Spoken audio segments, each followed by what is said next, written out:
If Turkey does not take immediate action to free this innocent man of faith and send him home to America, the United States will impose significant sanctions on Turkey until Pastor Andrew Brunson is free.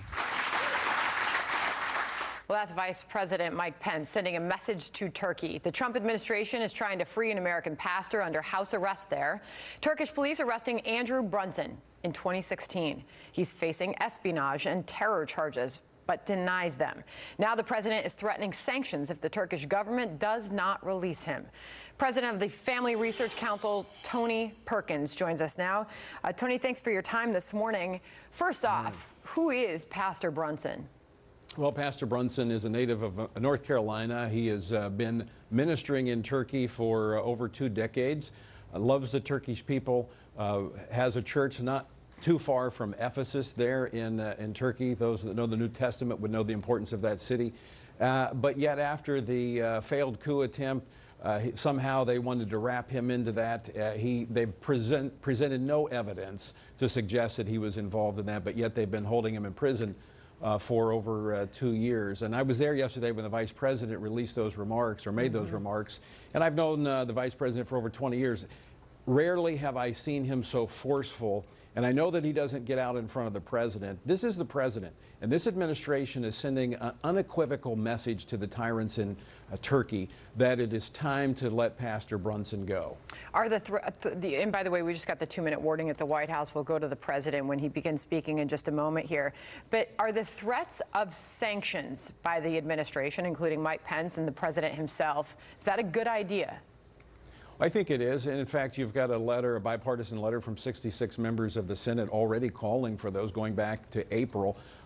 Restrictions on visa for Turkey officials who would try to come to this country. Just this week, another provision from the Foreign Affairs Committee and the Senate that would restrict international loans to Turkey. Of course, the NDAA, which will probably be signed into law next week, has some restrictions on military hardware. So the president's not acting alone. You've got a bipartisan majority in the Senate as well as in the House that are supportive of the president speaking out on behalf of an innocent man who has been held by the tyrants in Turkey. How do you expect Turkey to respond? Well, I think they're responding to the pressure. They've removed him from prison and put him in house arrest. Of course, there's concerns about his safety and security there because of the government oftentimes there turns a blind eye. It is to those that would act against people of minority faiths.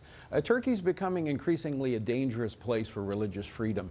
And the fact that the ministerial here in Washington focused on the advancement of religious freedom had a focus upon Pastor Brunson, sent a very strong message, and I think it was a part of why he was released from prison into house arrest. Tony, you've long advocated for increased protections on religious freedom. How's the president doing with this?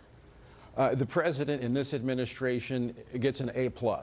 This week's ministerial first ever, but of course yesterday Secretary Pompeo saying it's the first annual. They'll be doing this every year. 84 representatives from 84 different governments coming here to talk about religious freedom, but not just talk. Solid action steps coming out of yesterday's ministerial gathering of foreign leaders. And so when you look at what they're doing domestically combined with their foreign policy, we are making great advancements in giving every human being the freedom that they've been granted by God to choose or not to choose a faith. Well, we continue to see this administration ramp up its pressure to release Pastor Brunson. We're following this story, and we will continue to do so. Tony Perkins, thank you for coming on the program this morning. Thank you. Have a great weekend.